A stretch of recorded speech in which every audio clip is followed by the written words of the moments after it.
Hi there. We're going to continue the quantitative data lab, and in this last section we are going to make the ogive.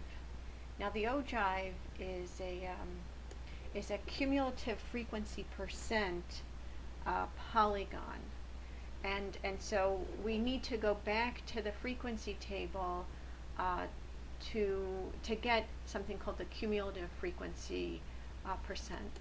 So how are we doing this?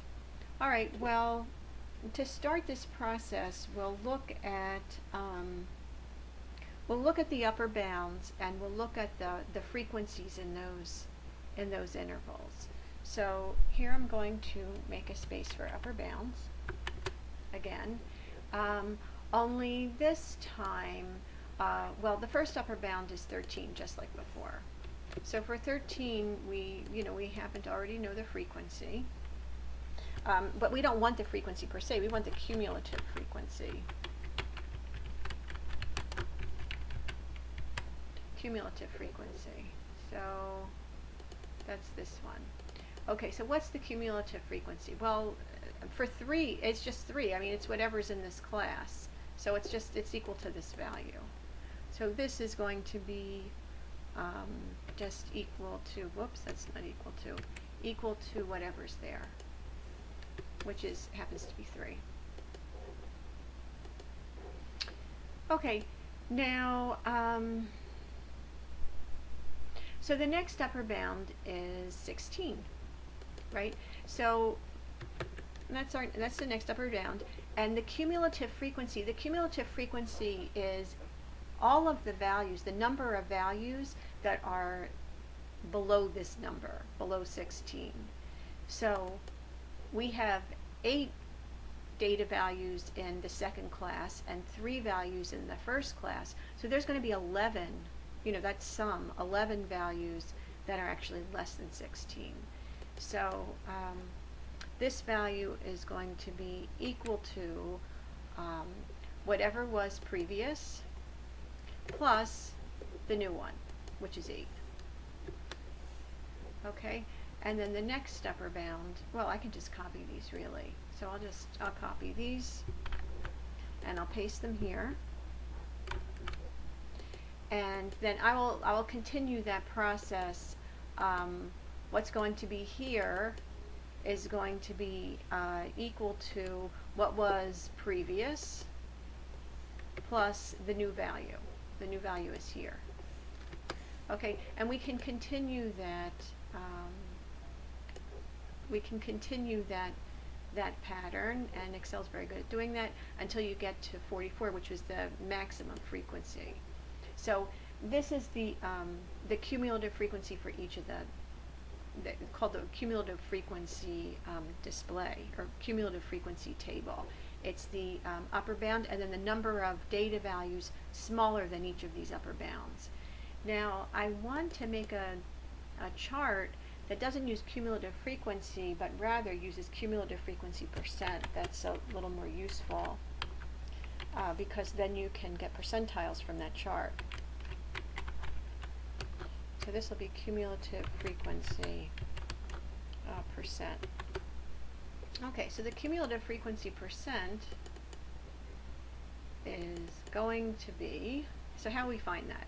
Okay, so this is going to be, well, the relative percent is going to be just this value, right? Divided by, the percent is going to be that one, divided by the total number of data values. Well, the total number of data values for this set was 44. Okay, now to make it a percent, we'll have to multiply this by 100. So let's multiply this by 100.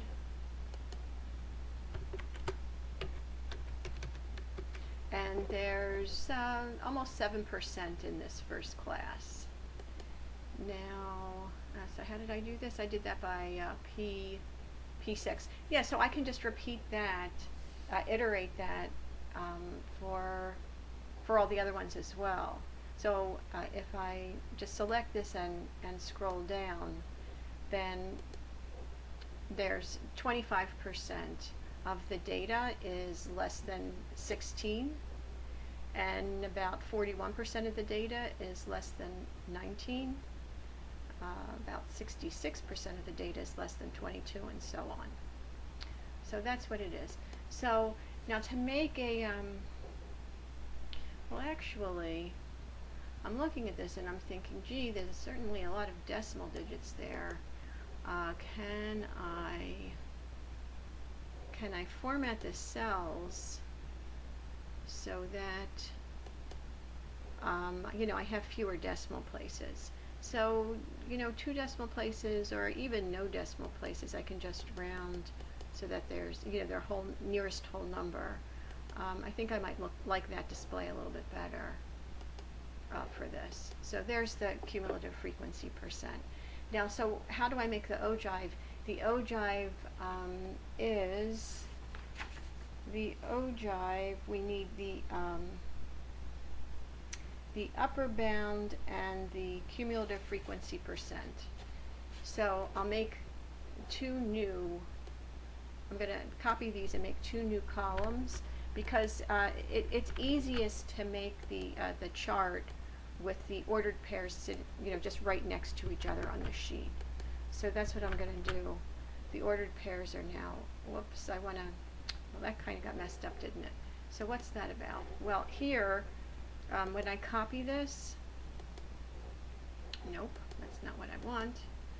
Let me try that again. I want to copy this, but then when I paste it over here, I'm going to paste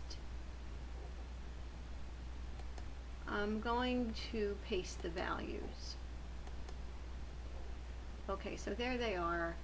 And once again, I may want to reformat these cells so that I just have, you know, the nearest whole number will be fine. So, whoops, where is it? Format cells, number, I'll make the, oops, wrong direction, the decimal digit 0. So now I have what I had before, and I'll center justify these. Now the ogive is made as a frequency polygon of these ordered pairs, the upper bounds and the cumulative frequency percent. So if we now insert a scatter plot that's, you know, connected with straight lines, then this is the cumulative frequency percent. This is the ogive. And now with the ogive has the advantage of being able to, you know, read off the percentiles. So in this scale, I can read off the 80th, the 60th, the 40th, and the 20th. I'm not so keen on that. I'd rather have the quartiles. So I think I'm going to format this axis so that the minimum starts at 0, the maximum I want at 100%, and the major axes I'll have at 25%.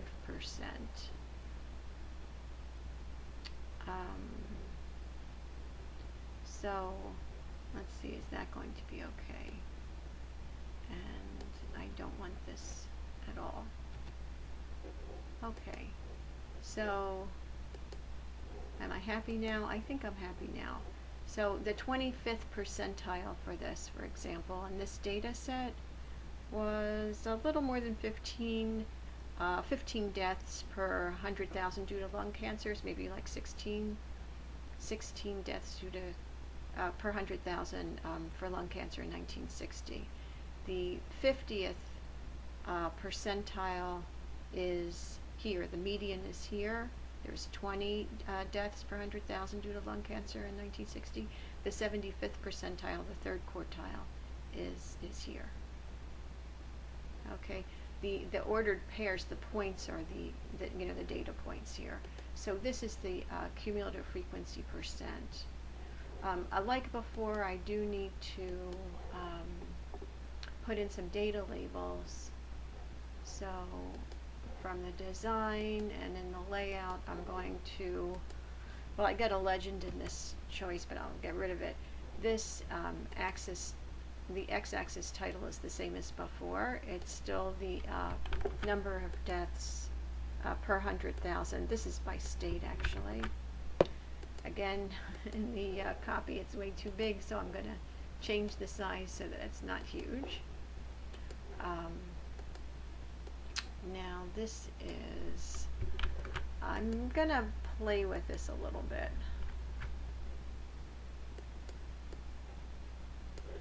And I do need to say that it's by state. I don't think I have that here. This is number of deaths per 100,000 from lung cancer in the United States, 1960. This is the cumulative frequency percent, this axis. The y-axis is the cumulative frequency percent. So I'm going to copy that here. And of course I'll change the size because it's massive. And I should say that this is by state. I haven't said that in any of the other ones, any of the other charts, but it's true. Oops. And so this is the ogive. So we can copy this like we did the other charts, paste it into this document.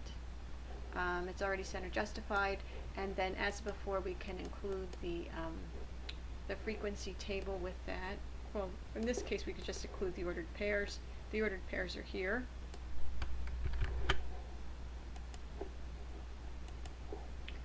So here's the ordered pairs for this table. And so now we've completed the quantitative data lab. We have the descriptive statistics, histogram, frequency polygon, extended frequency table, and the ogive, which is the cumulative frequency percent. Okay, so if you have questions about this material, you can always come in. You can always ask a question. Feel free to stop by my office and trouble me with whatever is bothering you.